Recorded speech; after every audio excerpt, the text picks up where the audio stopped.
Yo, this your boy Dizzy D Spill. You are tuning in to the Notion podcast, another episode of Cleaning Up the Culture. Before I get into it, please forgive the noise. My son is he's getting fed right now, man. So he's on this wild thing for y'all parents out there. You know how it is when babies are learning how to do their baby talk and stuff like that, man. So hopefully the mic doesn't catch it or too much of it, all right? Before I get into it, I do want to promote one of my new pieces from my brand, Lavore Cole.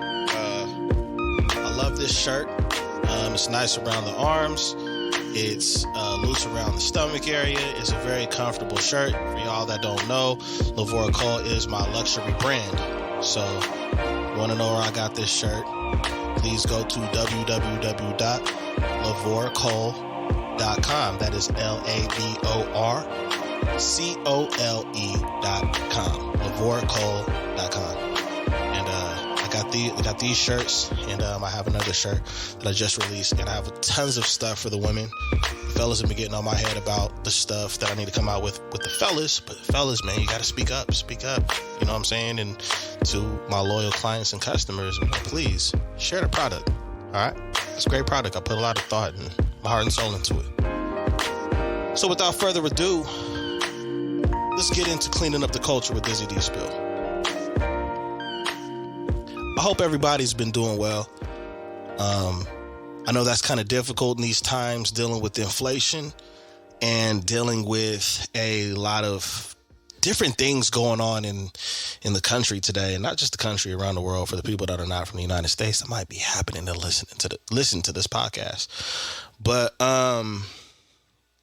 with cleaning up the culture, I wanted to address some things that I've said in the past that I would elaborate on more, as far as in what we need to do as a culture.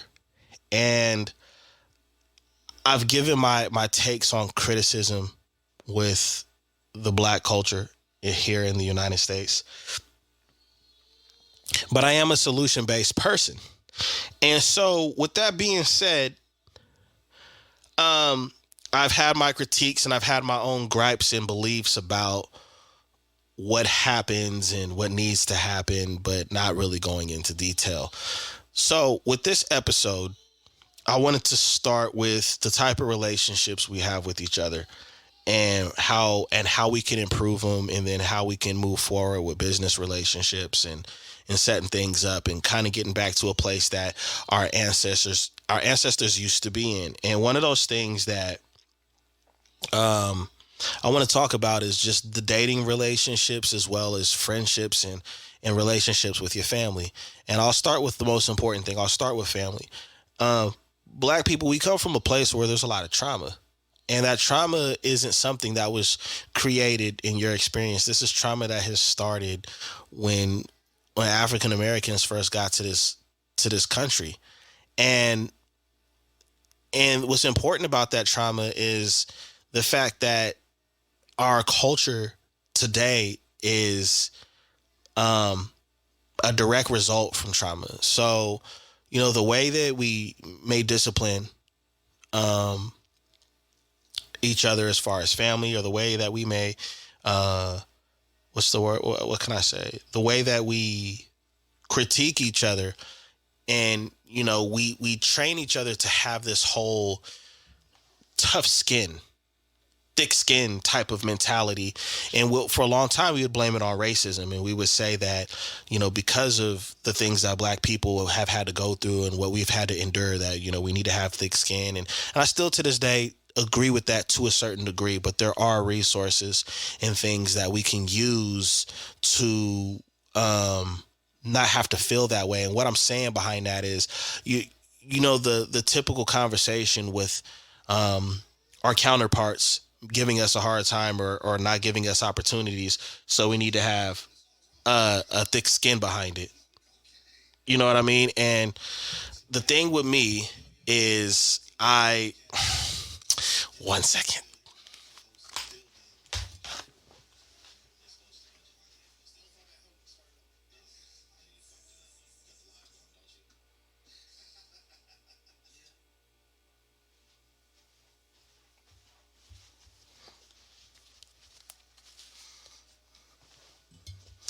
there's a there's a understanding that we have we have those concerns, and we still have those experiences.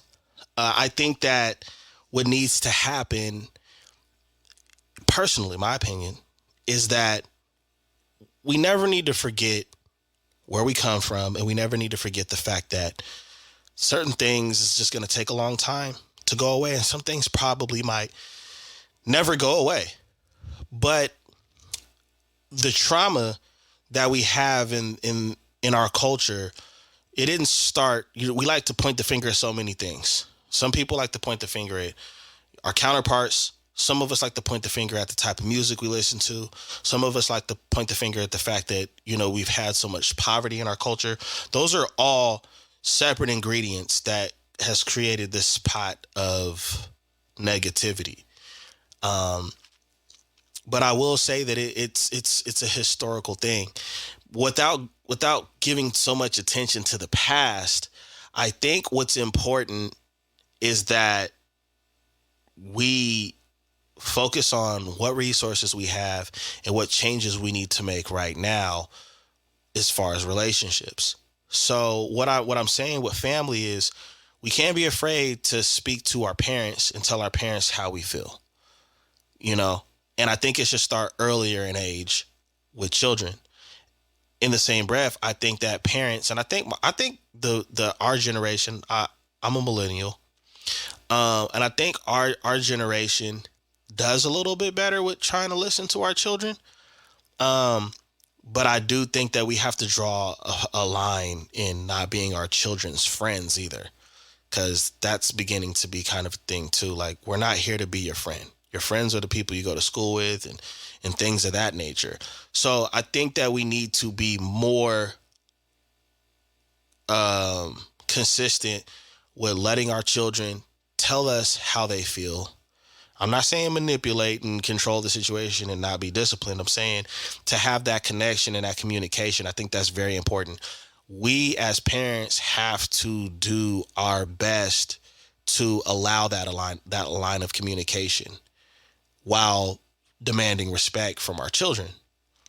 And I think that when we do that, I think that will start to help the family dynamic. And I'm talking to married people, I'm talking to unmarried people, I'm talking to single parents. That line of communication with your children is important. And being honest too. They ask you a hard question. There is no, well, I'm gonna wait until you get older. You're not guaranteed to be here when they get older. Give them the truth. And if you don't know how to do that, figure it out. There's YouTube videos. There's some great YouTube videos on how to do things. For y'all that are sleeping on YouTube, or talk to a therapist or read books on communication. But with the family dynamic, it is so vital that we have that line of communication with our children. You know what I'm saying? That is going to be the foundation. It's going to be the root. It's going to be the the the stew broth and the foundation of what kind of relationship you're going to have with your children. And then to apply that same type of method with your family members. We are in a time period where it's really weird. I see on Twitter and I see on Facebook and I see on Instagram, people literally thinking it's okay not to rock with your family like that. And I'm guilty of it too. There's family that I haven't spoke to. There's family that I may have a quarrel with at the moment, but I still love those relatives. And I think that in time, there's possibilities that can change. But as far as in the right thing to do, we need to do a better job with family dynamic. And there might be some people out here that might have valid reasons for why they don't, quote unquote, mess or deal with certain type of family. But what we have to understand is how much of that did we allow the hurt to come in, and the disappointment. What I've been able to do over the past few years that works for me is I like to put people in certain categories to where, okay, you cannot go, I'm not going to allow that person to go past that boundary. I don't lend money out. I don't.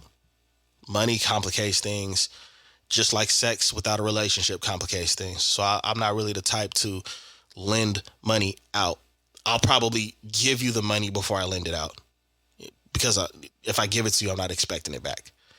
But just the whole I'm not really a big fan of borrowing things, or yeah, can I borrow? Like, I'm not a big fan of that either. Now I got to trust that you're going to take care of my property just as good, if not better than me. But I do things to eliminate what could possibly damage the relationship. And I think if we start doing that, as far as in what, I'm not going to give out money, or me personally, I just won't have certain conversations with people that could turn into a problem, you know? And so by me doing that, I've been able to preserve relationships I've had with people for a long time already. So we have to try our best to limit the potential threat to the relationship by not allowing certain conversations, certain transactions, certain situations occur to where that relationship is fractured or damaged for life. And the reason why I'm saying this is because some families are broken for very stupid reasons, and some families are broken for the fact that there wasn't a good way to communicate, or nobody really knew how to communicate like that. So these are things that are important, Black folks, because this is a cleaning up the culture episode. Everybody is welcome, but it's for my people. And I feel like the more we start talking, the more we start having a real heart to heart, and I mean talking to people, not talking at each other, talking to each other, you know, practicing a little bit of stoicism here and there, right? If we start to do those things, I'm willing to bet it'll be easier for us to do other things together, because the family foundation, the friendship foundation, the relationship foundation, all the different ways that we handle those different types of relationships, whether people want to believe it or not, it pours into other things. It pours into the way you support, certain movements that you see, or certain businesses, or whatever it is that requires two people to come together in some kind of way. Those relationships and how you handle those will pour into other relationships that are not as close. And that kind of leads me to segue into the business relationships. The Black owned business, the Black owned movement. See, around the 19, I'll say maybe 50s or 60s, maybe even the early 70s, Black people had businesses.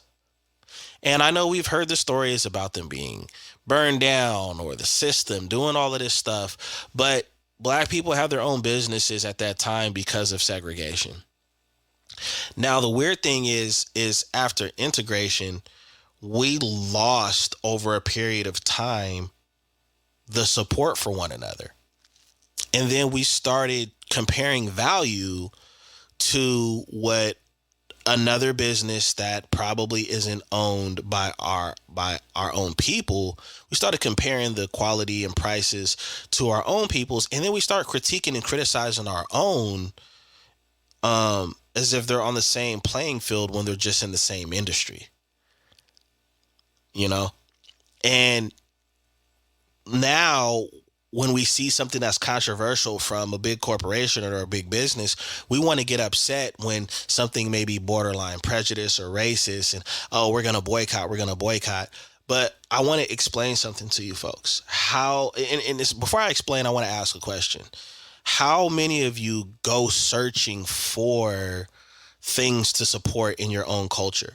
The sad thing about it is that we have to go searching for it in some cases, because we don't have the proper exposure that we need. But how many of you guys go searching for stuff that is made for you by your own? If you look at every culture, every race in the world, but specifically here in this country, they support their own. Now, I'm not preaching division. This is just an example that I'm using to show that we are the ones lacking as far as in the way that we support our own. And it goes all the way from a race thing to even your own city. I am right here in Sacramento, and I do see people get a lot of love. But the problem that I have with the word love in this city is that we limit that. Most of us in this city are guilty of limiting the love that we could show for one another as far as in what we're trying to do in this city, and for this community. And I see it obviously because I'm black. I see it a lot with our own culture. We we're too clicked up. You know what I'm saying? And the thing is when I think about this stuff and I think about the remedies for it, the remedies it's really easy to fix. And we start that by the whole love concept. Like, okay, I understand you're showing love for this person because you're affiliated with this person or because they know you, you know them, whatever the dynamic is, you have your reasons. But if that's your only reason, okay. But if you really do rock with something and you're like, I like the way this person sings, I like the way the person does poetry, I like the way this person does business, whatever it is, if you see something just like it that you're not familiar with, as far as on a personal level, but you identify because you are of the same hue, fucking promote it. Share it. It costs no money to promote and share things. That's the first thing you can do. But as far as in being a client or a consumer, give it a solid chance. There's plenty of things that we've bought at a Target, at a Walmart, wherever, where it was probably cheaply made and it's overpriced. But because those chains are selling it, okay, I'll get it. Whatever their price is, I'll pay for it because that's Target. It's whatever. You can do the same thing with your own. Now, I'm not saying that you need to just everything that's black, you need to go out there and you need to support it, you need to buy it. Make sure you like it, but just don't get so caught up in trying to critique or criticize the price because we like to do that to our own. We really do. And I think that another thing that we can also kind of stop doing is waiting for it to be hype. I just had a conversation with one of my co-hosts about how things have to be hyped up for us to support it. And it's true because we will hype up and support the hell out of things that we don't even produce because it's a status symbol. It'll get you views, it'll get you likes, or it'll turn heads, or it'll get people asking you questions. Anytime that I've worn something or that I've gotten attention for something that somebody else did for me, like my cousin braids my hair often. I've gotten compliments on my braids. Who did it? Oh, my cousin. The only reason why I didn't really promote her like that is because she told me, like, I don't really like doing everybody hair like that, you know. So that's the only reason. But I've worn stuff from Jelani's brand, Kicks and Sneakers, and I've gotten compliments, and I'll say this is where I got it from. I have a cousin that has a brand called Secret Stash. I wear his brand, and I've gotten compliments on it. And if you ask me, I'm going to share. A lot of my brands, let's see, me personally, and I'll just use myself as an example. The person that does my hair right now currently is black. My brand, I have my own brand that I wear. I have pieces from This Is Sack. I have pieces from Kicks and Sneakers. I have pieces from I'm missing another brand. Oh, I have pieces from Secret Stash. All of those businesses are local businesses in their environments. They all have websites. They all have great product, and I rock with it.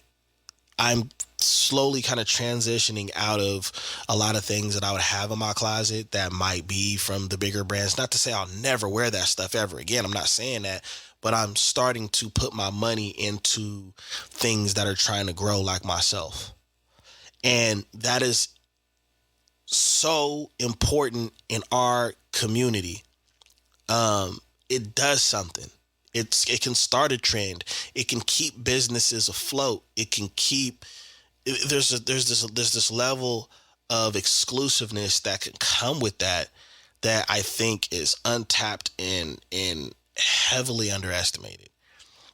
But it all starts with the type of relationships and dynamic that we have with each other. I just named these brands that I rock with. Now, if it was me multiplied by 200, oh my God, where would any of these brands be?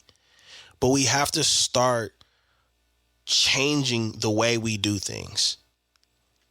In my house, I believe in the concept with my family that I'm growing, and the family that I'm raising between my wife and my son is improve yourself. Okay, you got to improve yourself. I was in a young men's club in a private school called the Alpha Esquires. For those that went to private school with me, you know what they were about. And one of the things we talked about is, man, know thyself. Each one, teach one. We have to get back to that dynamic where we're respecting each other. We're giving each other more of the benefit of the doubt. We're teaching each other. We're not trying to hide the game and the information from each other. So we can talk all day long about the negativity in the black man versus the black woman, which I've covered already, and black people versus black people. But let's talk about some solutions and why these solutions are important and how we can do it. You can start simple. You don't have to jump into the whole business example I gave. You can start straight on. All right, I'm going to just start with my family and see where it goes. I'm going to try to be a better brother. I'm going to try to be a better sister, a better cousin, a better uncle, a better mom, a better dad, whatever. And then when I feel like I've seen some progress, I'm going to try to be a better friend. Okay. And then I'm going to try to be a better supporter of my friends and family in the endeavors and in the different business ventures that they have going on. I have family members that do things, and I have family members that I can call right now and be like, yeah, cousin, you did buy this. And I'm so down for that because I understand personally the work that goes into it. But the relationships have to get better. That's how our culture gets better. I said it before and I'll say it again. I'm with 19 Keys on the whole. I don't want the old culture. I'm not representing and I'm not promoting the old culture, the old ways of how black people are doing things. I'm not talking about back when our grandparents was really making a difference. I'm talking about, and the reason why I address it as old is because it's old to me. But what's going on currently, I'm not with that. I'm not with that. Oh, I don't F with this. I don't rock with that. And I'm cool off all that. I'm going to contribute to the culture that I feel is something that should and can be respected by supporting people that are really out here working hard and that really want to see other people grow. I'm for trying my best to hold my tongue on maybe the way I personally may critique things or speak on things. If I feel like instead of, if I gotta critique you and I don't have nothing good to say about you, one, I just need to not say nothing about you at all, and two, I just don't need to deal with you at all. Because if I don't deal with you, I'm not talking about you. So if I feel like I gotta talk about you, I'm just not gonna talk about you, and I'm not gonna deal with you. So it'll at least it'll be less negativity I'm speaking on my own. But as far as in the things that can change, we have to really, really invest more in relationships. And if we're going to give constructive criticism to each other, which is always important, we have to give real solutions. You know what I'm saying? And when I say constructive criticism, I'm kind of done with the old ways of doing it. Yeah, we need to do more of this. It needs to be, okay, now how can I? So if somebody, I've had people give me constructive criticism on my brand, but they're also the constructive criticism I'm getting are from people that have brands as well. So they understand what I'm going through. They understand what it takes, but they're also pointing me in the direction of how to correct it. We have to get out of the concept of criticizing and not knowing what direction a person should be pointed in to correct whatever it is that they need to work on. That makes no sense either. And that's part of what fractures relationships.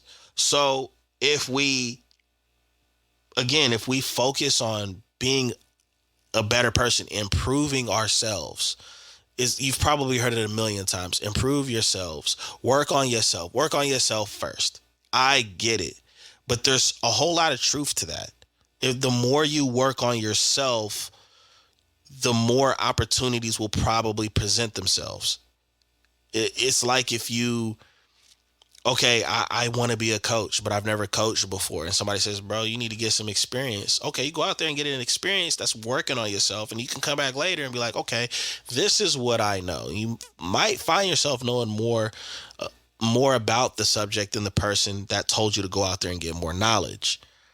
So these things are very vital to the growth and the opportunities that we could potentially have within our culture.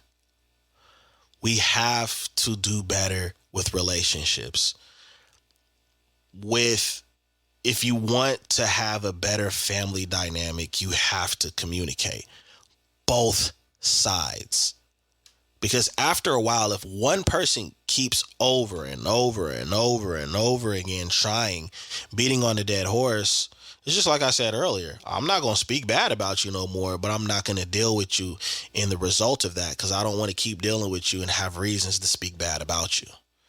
So on both ends, it has to be a better line of communication on both ends. That's father and son, mother and daughter, sibling, in-laws, cousins,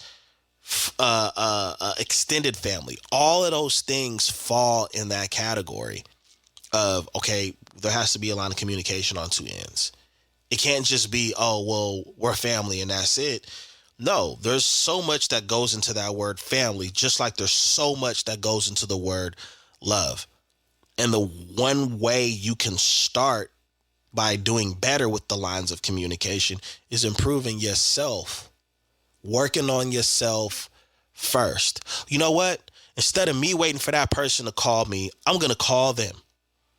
Instead of me waiting for that person to text me, I'm going to text them. At least at the end of the day, I can say I tried once, twice, or three times, which my max is really 2 to 3 times, But let's try to work on yourself first. Let's try to find out what are the things that I'm not doing with this person to cause maybe the reason why we're not as close as we need to be.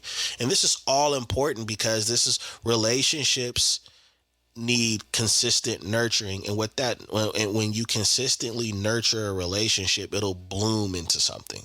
It really will. So I just think that when you tackle the relationships in your own family or your own household, it'll prep you and it'll get you prepared to work on the relationships that you have outside your household, whether it's coworkers or partners in whatever project you have going on, and friends, right? And extended family. And the reason why I keep using the word extended family, people, is because I don't really refer to my friends as friends. I've known them for so long. They're family, family to me. So that's why I say that. But having the friends and extended family, and then it pours into your business relationship, because all of those different groups have one thing in common: relationships, right? A network is in business, the business world, a network is just another form of a relationship. That's all it is. So, last, getting into the business aspect, this is where we need to get better. This is where we need to thrive. Personally, Um, I'm over the pointing the finger at our counterparts. I know it's true. I do. I know a lot of things personally. I know it's true in the professional world. The your counterparts are they just got it like that over you. I don't care what anybody says. The numbers will show you that it is very hard for people of our hue to move up in any industry. But that doesn't mean that that's where the story ends. You can build your own industries, but we have to have better relationships with each other. And business owners have to have better relationships with the people as well to get the financial support, the publicity, and the marketing and advertising to stay afloat. The relationships have to get better. And for once, we can't worry about, well, what are you going to do for me? Well, what do I get out of it? I don't know. Maybe you'll sleep better at night knowing you're not a fucked up person because you didn't share somebody's shit. You know what I mean? Or you got something against something great because of who's behind it. We have to stop that shit. And because public opinion in today's society, with public opinion, everybody has a microphone, aka a social media app and a camera phone where they can voice their opinions, and everybody can have podcasts and YouTube channels. We have to really be careful about what we're tearing down. Black people, we are professionals at tearing our own down. For who? To benefit who? You tearing down your own. And let me focus on the concept of tearing down people, because this is detrimental to our relationships. Just because you give an opinion, especially an opinion that is packed with a lot of factual data, is not tearing down. Tearing down can mean, yo, that's stupid. Your business name is stupid. You're never going to make it. I don't even know why you're even in this industry. I don't know what you're thinking. You're not even the type. You don't even look like the type. That's tearing down. Telling you what you need to improve on and what you need to work on, and seeing from outside of the glass that you're in, that's criticism, in some ways constructive criticism. But the tearing down concept, we gotta stop that. Another part of tearing down can basically be laughing at somebody during hard times. It's just some of the greatest people um in our culture have been torn down. I mean, even civil rights activists, like the way people talk about some of our activists now because they've watched a documentary or some new information came out about them. We want to discredit what they've done, as if the things they've done hasn't laid the foundation for what we're allowed to do now.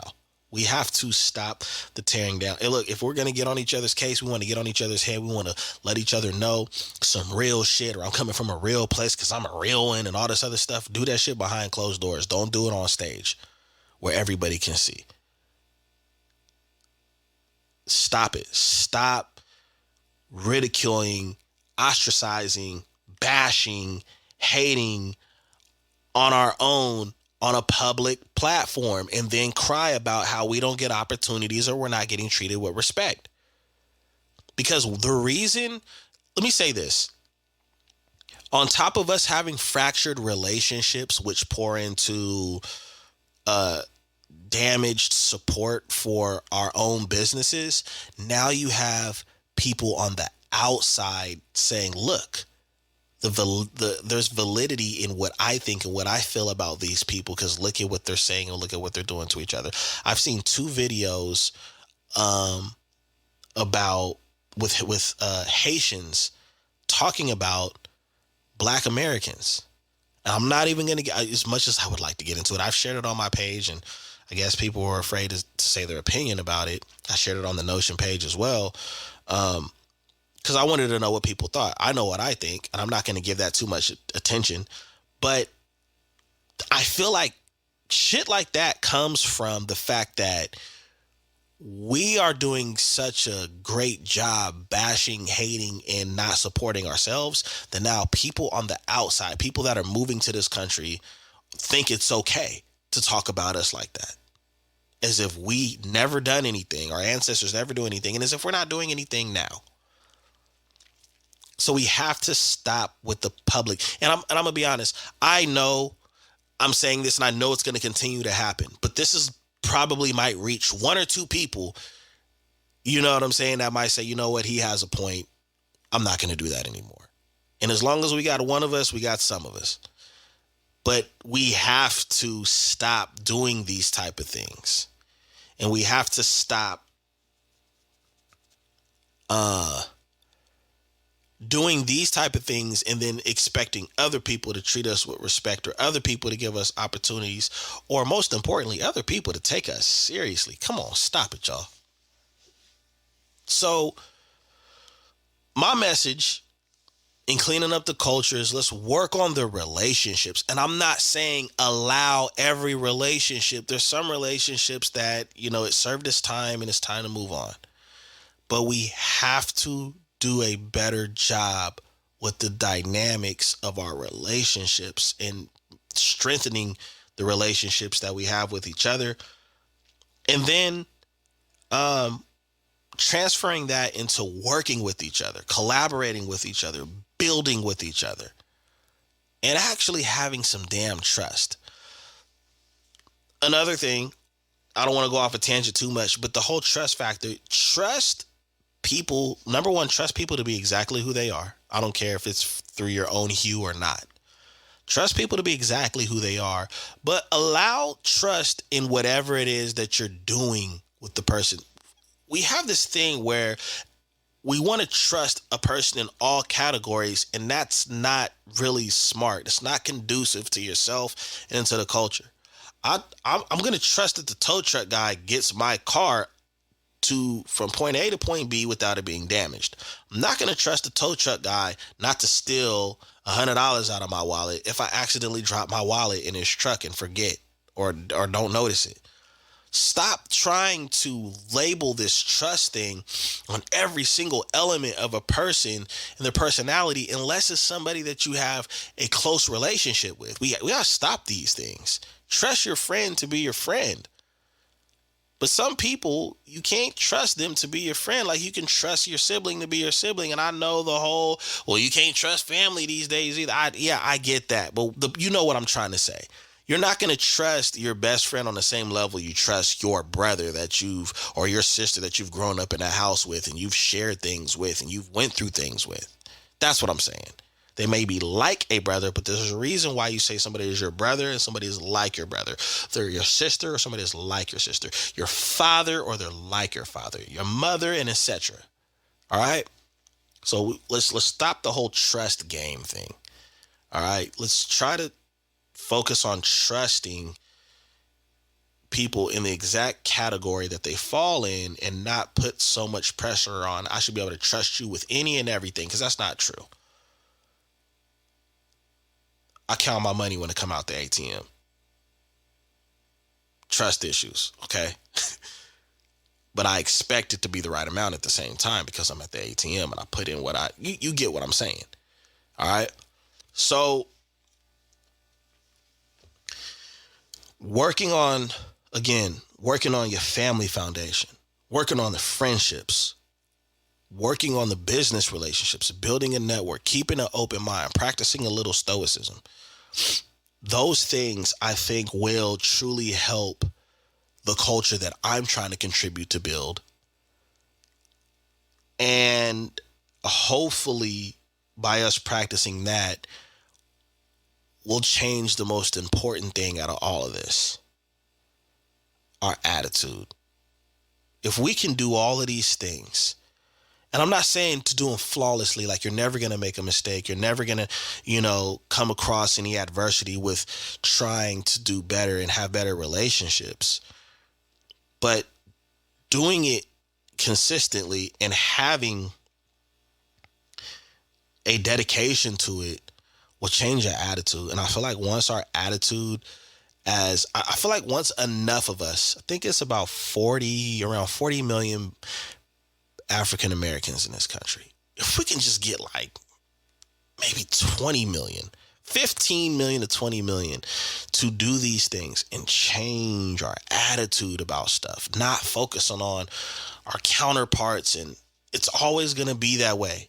A lot of the things that we're focusing on is always going to be that way. But if we could focus on ourselves, if we could do better for ourselves, I really, really believe we will accomplish more than what we're trying to do. I know that when I've put in all of my effort in certain things that I've done, I've gotten way more out of it than expected. That's why I always say I got to work on myself. I got to improve myself. And that's why the people around me, in so many words, I try to say work on yourself more. So let's work on the relationships in the families. Let's work on the relationships with the friends. Let's put people in certain categories that they need to be in. That'll kind of help me personally. That's what helped my disappointment with the relationships I have with people as far as friends, family, business.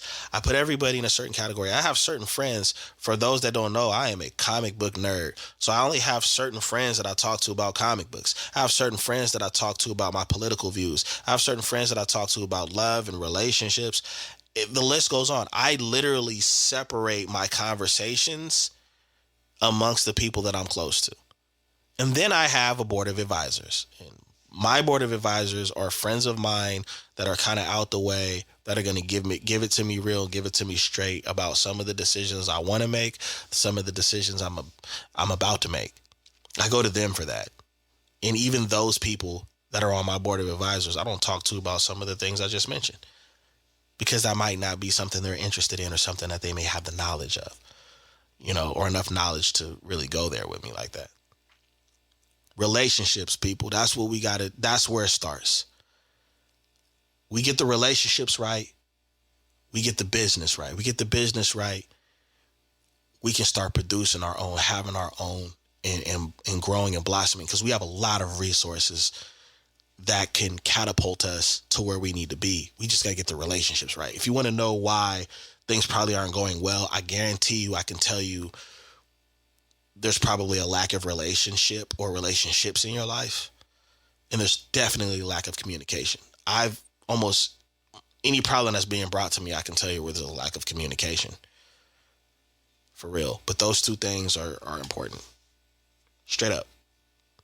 So, without further ado, I'm going to get out of here. I hope you enjoy this episode of Cleaning Up the Culture with Dizzy D Spill. I know it's been a little minute since I've done one of these, but I did say that I would elaborate more on what I mean in past episodes. So this is what I'm talking about. For you guys that are listening, please like and subscribe on the YouTube channel. I've been building up to TikTok. Whatever platform that you're listening to the Notion podcast on, if you want to hear more conversations, whether it's Cleaning Up the Culture, Boss Talk with me and Jelani, or just the main episodes with me, Jelani and Poe, leave comments, leave feedback in what you guys want us to cover, what you guys want us to talk about, and what you want to hear more from us, just our views and things on certain conversations. Because we're not going to know if you don't tell us. But I'm going to get out of here. Like I said, it's your boy Dizzy D Spill. You've been tuning into the Notion podcast. Thank you. Thank you so much for listening and tuning in. Subscribe, like, follow on all the pages.